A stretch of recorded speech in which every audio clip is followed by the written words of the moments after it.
అందరికీ నమస్కారం. నేను మీ రాధ.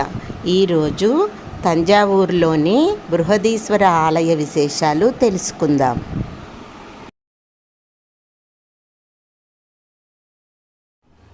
శ్రీ బృహదీశ్వర ఆలయం తమిళనాడులోని పురాతన దేవాలయాల్లో ఒకటి. ఈ ఆలయానికి 2 ప్రత్యేక లక్షణాలు ఉన్నాయి. ప్రపంచంలోనే మొట్టమొదటి గ్రానైట్ ఆలయంగా ప్రసిద్ధి చెందిన ఈ ఆలయం. ఇంకొకటి, ఇక్కడ గోపురం నీడ కింద పడదు. కావేరీ నది ఒడ్డున ఉన్న తంజావూరు నగరం గొప్ప వారసత్వాన్ని కలిగి ఉంది. తమిళనాడులోని పురాతన నగరాలలో ఇది ఒకటి. ఈ నగరం ద్రావిడ యుగానికి ప్రసిద్ధి చెందింది. తంజావూరును తమిళనాడు యొక్క ధాన్యపు గిన్నె లేదా దేవాలయాల నగరం అని కూడా పిలుస్తారు. క్రీస్తు శకం 1010లో రాజరాజు చోళ నిర్మించిన బృహదేశ్వర ఆలయానికి తంజావూరు ప్రసిద్ధి చెందింది. ఈ అతిపెద్ద ఆలయం యునెస్కో ప్రపంచ వారసత్వ ప్రదేశంగాను గుర్తింపు పొందింది. తమిళనాడు పర్యాటక రంగంలో ఈ ఆలయానికి గొప్ప ప్రాముఖ్యత ఉంది. తంజావూరులో 74 దేవాలయాలు ఉన్నాయి. వీటిలో చాలా అద్భుతమైనది శ్రీ బృహదీశ్వర ఆలయం. ఈ ఆలయం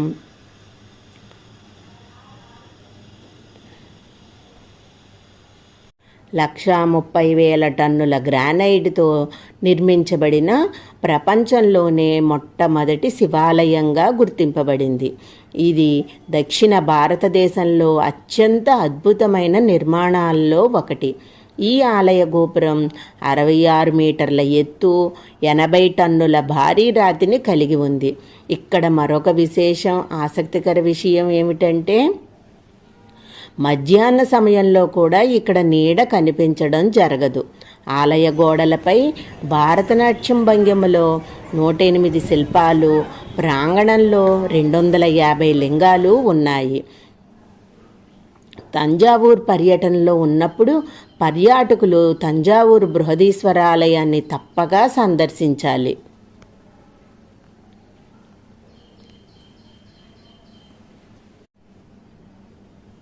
బృహదీశ్వర లింగం మన భారతదేశంలో అతిపెద్ద లింగములలో ఒకటి. ఇవి చాలా సువిశాలమైన ప్రదక్షిణా మండపాలు కలిగి ఉన్న ఆలయం. ఈ ఆలయంలో ప్రధాన దైవమైన లింగం 8.7 మీటర్ల ఎత్తు కలిగి ఉంటుంది. ఈ ఆలయ నిర్మాణానికి ఇటుకలు, సున్నపురాయి, బంకమట్టి ఇవేవీ ఉపయోగించలేదు. నిర్మాణంపై ఎలాంటి పూత పూయలేదు. పునాదుల దగ్గర నుంచి పీఠాలు, గోపురం, శిఖరం ఇలా అన్నీ రాళ్లతోనే తయారయ్యాయి. వాటి బరువును బట్టి ఒక రాయి మీద ఒకటి మరొక రాయిని పేర్చి నిర్మించారు. ఈ ఆలయ గోపురం 13 అంతస్తులు ఉన్నది. అంత పెద్ద శివలింగానికి నందీశ్వరుడు కూడా భారీగా ఉండాలనుకున్నారో ఏమో. అతిపెద్ద నంది విగ్రహం సుమారు 20 టన్నులు కలిగిన ఏకరాతితో నిర్మించారు. ఈ నంది 2 మీటర్ల ఎత్తు, 6 మీటర్ల పొడవు మరియు 2.5 మీటర్ల వెడల్పు కలిగి ఉంది.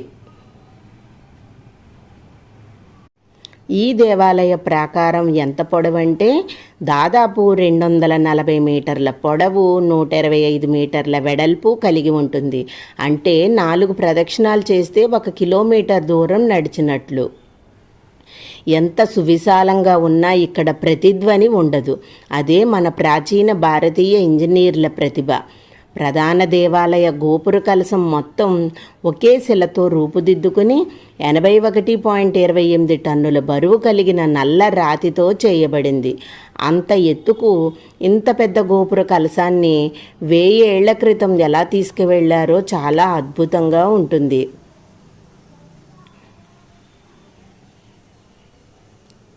శిఖరం 2 తలాలుగా ఉంటుంది. తంజావూరు చుట్టుపక్కల ఎక్కడా కొండలు, గుట్టలు కనిపించవు. ఈ రాళ్లను దాదాపు 150 కిలోమీటర్ల దూరంలో ఉన్న ప్రాంతంలోని 2 కొండల్ని పూర్తిగా తొలచి తీసుకొచ్చి ఆలయం నిర్మించి ఉంటారని ఒక అంచనా. ఈ ఆలయ గోపురాన్ని చూడటానికి 2 కళ్ళు చాలవు. ఎందుకంటే 13 అంతస్తుల భవనం అంత ఉంటుంది మరి. బృహదీశ్వరాలయం గోపురం మొత్తం ఎక్కడా కొంచెం కూడా ఖాళీ లేకుండా శిల్పాలతో తీర్చిదిద్దారు. ఆలయ నిర్మాణం గొప్పతనం బయట గోడలపైనే కాదు, లోపల కూడా కనిపిస్తుంది. గర్భగుడిలోని శివలింగం 13 అడుగుల ఎత్తున్న ఏకశిలతో మలిచారు. ఈ శివలింగాన్ని ఉత్తర భారతదేశంలోని నర్మదా తీరం నుంచి తీసుకొచ్చారని చెప్తారు. ఎత్తైన ఈ లింగాన్ని పూజించడానికి 2 వైపులా మెట్లు ఉంటాయి. ఈ లింగానికి గోముఖ పానపట్టం కూడా సుమారు 500 టన్నుల బరువున్న కొండరాయితో నిర్మించారు. గుడి లోపల భాగం 2 అంతస్తులుగా ఉంటుంది. ఎక్కడా తలుపులు ఉండవు, రాతి ద్వారాలు ఉంటాయి. లోపల గోడలపై రాజుల కాలంలో వేసిన కుడ్య చిత్రాలు కనిపిస్తాయి. అవి అక్కడక్కడ చోళుల కాలం నాటి చిత్రాలపైన వేసి ఉన్నాయి. రాజరాజ చోళుడు తన 3 రాణులతో కలిసి దక్షిణామూర్తి రూపంలో నటరాజుకు పూజలు చేస్తున్న కుడ్యపు చిత్రాలు దర్శనమిస్తాయి. ఆలయాన్ని చూడటానికి 2 కళ్ళు సరిపోవు.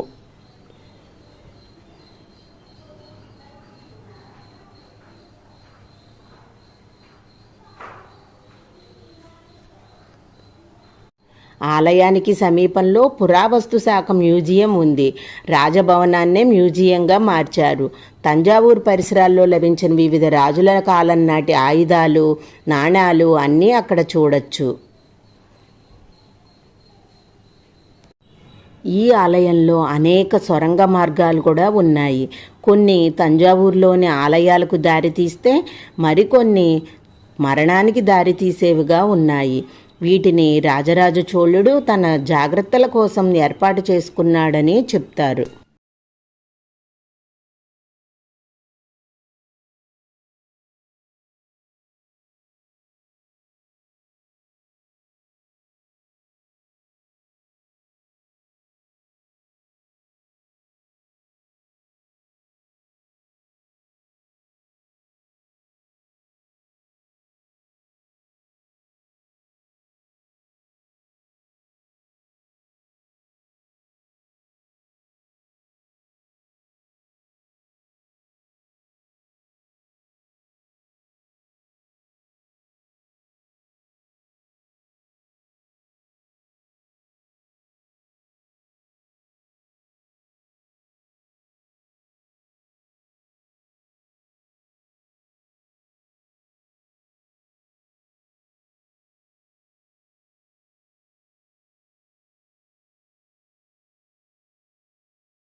శంకర మహేశ్వర కావవేమి వారమా దీనులను దయామయ శంకర మహేశ్వర కావవేమి వారమా దీనులను దయామయ हे बाबा हे शिवा कलुषहरण कावरा हे बाबा हे शिवा कलुषहरण कावरा ईश गौरी शंकरा चंद्रमौळि शुभकरा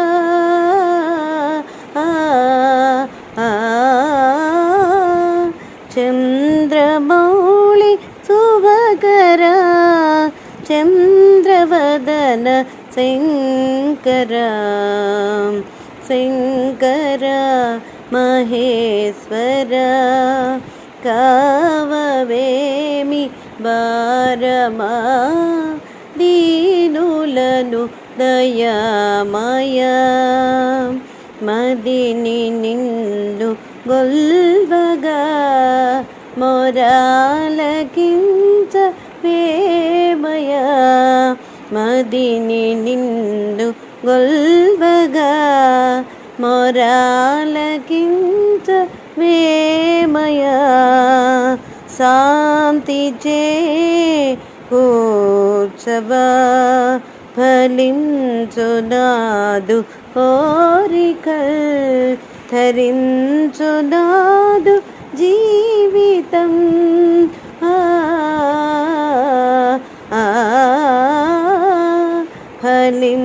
ఫలించునాదు కోరికల్ ధరించునాదు జీవితం శంకర మహేశ్వర కావవేమి భారమా దీనులను దయామయ దీనులను దయామయ. మీ అందరికీ ఈ వీడియో నచ్చింది అనుకుంటున్నాను. మీకు నచ్చితే లైక్ చేయండి, షేర్ చేయండి, సబ్స్క్రైబ్ చేయని వాళ్ళు ఎవరైనా ఉంటే సబ్స్క్రైబ్ చేయండి. Thank you for watching. మళ్ళీ ఒక మంచి వీడియోతో కలుద్దాం. అందరికీ నమస్కారం. నేను మీ రాధ. ఈరోజు రామేశ్వరంలోని రామనాథస్వామి ఆలయ విశేషాలు తెలుసుకుందాం. తమిళనాడు రాష్ట్రంలోని రామనాథపురం జిల్లాలోని ఒక పట్టణం ఈ రామేశ్వరం. ఈ పట్టణంలో రామనాథస్వామి దేవాలయం ఉంది.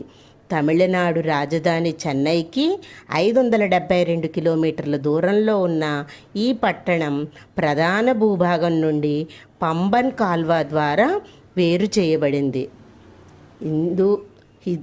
ఇతిహాసాల ప్రకారం ఇక్కడే శ్రీరాముడు సేతువు నిర్మించి లంకాధినేత అయిన రావణాసురుడు పరిపాలించిన లంకకు చేరాడు. ఇక్కడ రాముడు నిర్మించిన సేతువును రామసేతువు అని పిలుస్తారు. ఈ దేవాలయం 12వ శతాబ్దంలో పాండ్య రాజ్యంలో విస్తరింపబడింది. ఈ దేవాలయం రామేశ్వరం అనే ద్వీప పట్టణంలో ఉంది. ఇది శైవులకు, వైష్ణవులకు, స్మార్తులకు ప్రసిద్ధ క్షేత్రంగా బాసిల్లింది. ఈ దేవాలయం 12 జ్యోతిర్లింగాలలో ఒకటి. ఈ దేవాలయంలో శివుడు జ్యోతిర్లింగంగా కొలువబడుతున్నాడు. జ్యోతిర్లింగం అంటే దీపస్తంభం అని అర్థం. ఇతిహాసాల ప్రకారం రామాయణంలో రాముడు విష్ణువు యొక్క 7వ అవతారం.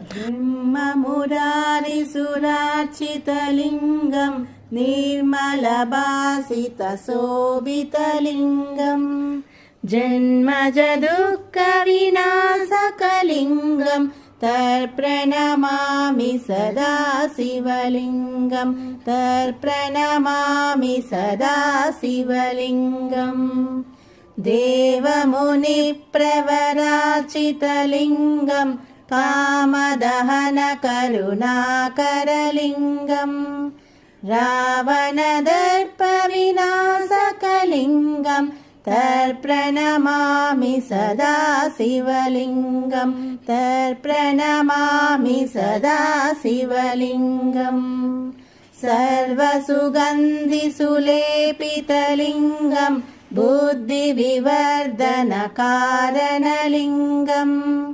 सिद्धसुरासुरवन्दितलिङ्गं तर्प्रणमामि सदा शिवलिङ्गं तर्प्रणमामि सदा शिवलिङ्गम् कनकमहामणिभूषितलिङ्गं फणिपरिवेष्टितशोभितलिङ्गं दक्षसुयज्ञविनाशनलिङ्गं तर्प्रणमामि सदा शिवलिङ्गं तर्प्रणमामि सदा शिवलिङ्गम् कुङ्कुमचन्दनलेपितलिङ्गं पङ्कजहारसुशोभितलिङ्गं सञ्चितपापविनाशनलिङ्गं तर्प्रणमामि सदा शिवलिङ्गं तर्प्रणमामि सदा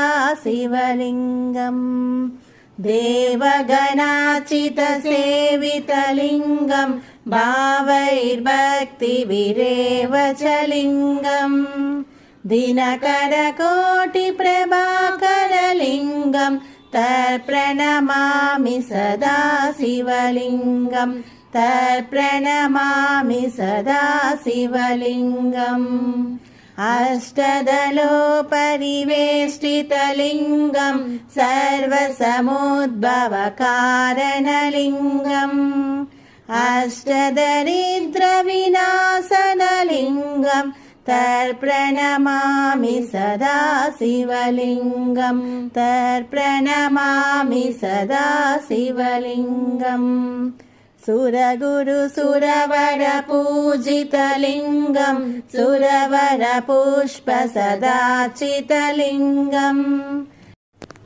లంకాధిపతి అయిన రావణుడు సీతను చెరపట్టి లంకయందు ఉంచగా ఆమెను రక్షించుటకై శ్రీరాముడు రామేశ్వరం నుండి లంకకు బయలుదేరి వెళ్ళినట్లు చరిత్ర చెబుతోంది. రావణ్ణి చంపి రామేశ్వరానికి తిరిగి వచ్చి రావణ్ణి సంహరించడం వలన ఏర్పడిన బ్రహ్మహత్య పాపము దాని దోష నివారణ చేయమని ఈశ్వరుణ్ణి ప్రార్థించారు. దానికై ఒక శివలింగాన్ని ప్రతిష్ఠింప సంకల్పించారు. అందుకే తగిన లింగాన్వేషణకై హనుమంతుణ్ణి కైలాస పర్వతానికి పంపుతారు. హనుమ ఆ అన్వేషణలో ఎంతకూ తిరిగి రావడం లేదు. ఈలోగా ఆలస్యమవుతుందని సీతమ్మ వారు ఇసుకతో సైకత లింగం చేసి ప్రతిష్ఠించారు. ఈలోగా హనుమంతుల వారు లింగాన్ని తీసుకువస్తారు. తిరిగి వచ్చిన హనుమంతులు తన లింగాన్ని ప్రతిష్ఠించకముందే ప్రతిష్ఠింపబడిన ఆ లింగాన్ని చూసి ఆగ్రహోద్రగుడై తన తోకతో దానిని పెకిలించే ప్రయత్నం చేస్తాడు. కానీ ఆ లింగం సీతమ్మ వారి హస్తమహత్యంతో తయారు చేయబడింది కాబట్టి బయటకు రాలేదు. రాములు వారు హనుమంతుడిని బుజ్జగించి ఆ లింగాన్ని కూడా ఒక దగ్గర ప్రతిష్ఠించి, హనుమ, దీన్నే విశ్వలింగం అని పిలుస్తారు. మొదట నీవు ప్రతిష్ఠించిన లింగానికి పూజ జరిగిన తర్వాతే నేను ప్రతిష్ఠించిన లింగాన్ని దర్శించుకుంటారని శ్రీరాములు వారు మాట ఇచ్చారట. ఇప్పటికీ ఈ విధంగానే మనము దర్శించుకుంటున్నాము. హనుమ ప్రతిష్ఠించిన లింగాన్ని విశ్వలింగమని, సీతమ్మ వారు ప్రతిష్ఠించిన లింగాన్ని రామలింగమని పిలుస్తారు. దేవాలయం లోపల 22 ప్రసిద్ధ బావులు కలవు. అవన్నీ చాలా అద్భుతమైన బావులు. ఇక్కడ అన్ని బావుల్లో స్నానమాచరిస్తే అన్ని దోషాలు, పూర్వజన్మ పాపాలు తొలగి ముక్తి లభిస్తుందని నమ్మకం. ఒక విశేషమేమంటే ఏ 2 బావుల్లోని నీరు ఒకే రుచి కలిగి ఉండవు. కారిడార్లో మనం నడిచేటప్పుడు పక్కన పైన చాలా వర్ణ చిత్రాలు, చూడదగిన ప్రదేశాలు ఎన్నో ఉన్నాయి. రామేశ్వరంలో ఉదయం 6 గంటల్లోపు మణి దర్శనం అనే విశేష దర్శనం ఉంటుంది. ఇది ఒక స్ఫటిక లింగం దర్శనం. లింగం వెనుక దీపం ఉన్న స్థితిలో మూల విరాట్టుకు ముందు భాగంలో ఉంటుంది. ఇది చాలా అద్భుతంగా ఉంటుంది. స్వామివారి దర్శనమైన తర్వాత అమ్మవారు పర్వతవర్ధిని దర్శనం ఉంటుంది. పార్వతీదేవి మండపంలో అష్టలక్ష్ములు కొలువైన విగ్రహాలు చాలా అద్భుతంగా ఉంటాయి. ఈ గుడి క్రీస్తు శతాబ్దం 17వ శతాబ్దంలో నిర్మించారు. ద్రవిడ శిల్పకళారీతిలో ఈ దేవాలయాల శిల్పకళ ఉంటుంది. ద్వీపం యొక్క సముద్ర తీరాన 3 మండపములు చాలా అందమైన స్తంభములతో, వాటిపైన చెక్కబడిన అత్యద్భుత శిల్పములతో వరుసలుగా విరాజిల్లుతున్నాయి.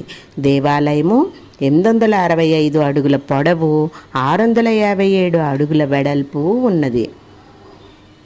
పైకప్పు 49 అడుగుల పొడవు గల రాతి దూలములతో మోయబడుచున్నది. దైవ సన్నిధి పాలిష్ చేయబడిన గ్రానైట్ రాయితో కట్టబడింది. దేవాలయపు ప్రక్కన 3 మండపములు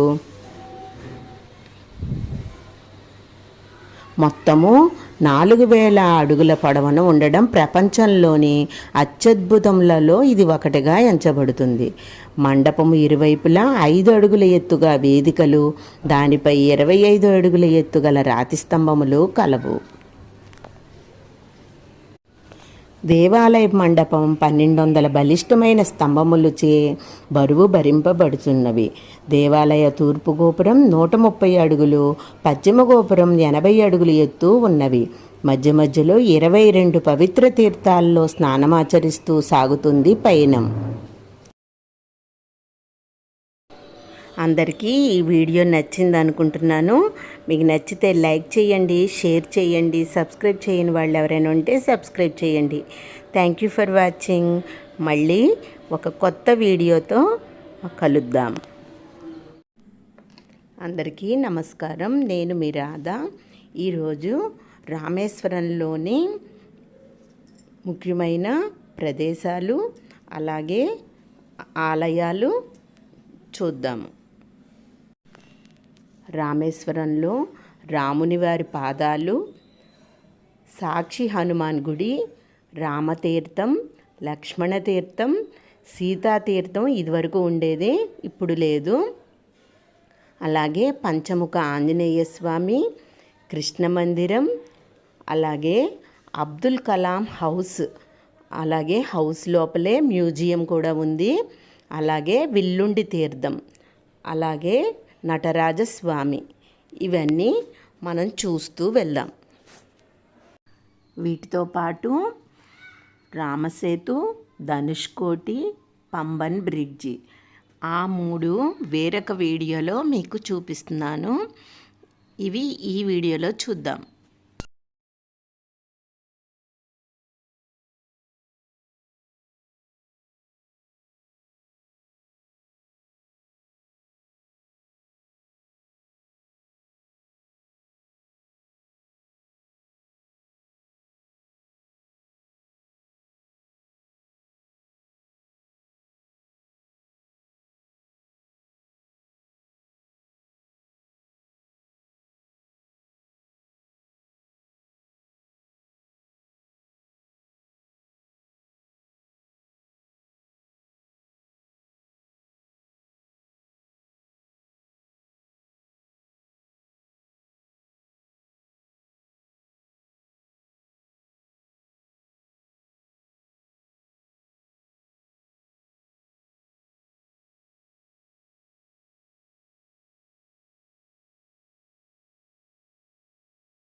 हे मुरली श्रीधरा राधे कृष्णा राधे श्याम।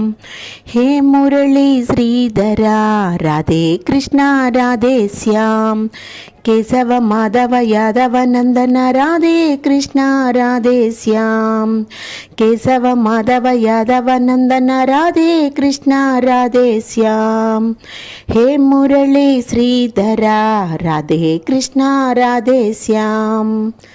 नंदनंदन राधे श्याम नवनीत चोरा राधे श्याम। नंदनंदन राधे श्याम नवनीत चोरा राधे श्याम। केशव माधव यादव नंदन राधे कृष्णा राधे श्याम। राधे कृष्णा राधे श्याम।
ఈ వీడియో మీ అందరికీ నచ్చితే లైక్ చేయండి, షేర్ చేయండి, సబ్స్క్రైబ్ చేయని వాళ్ళు ఎవరైనా ఉంటే సబ్స్క్రైబ్ చేయండి.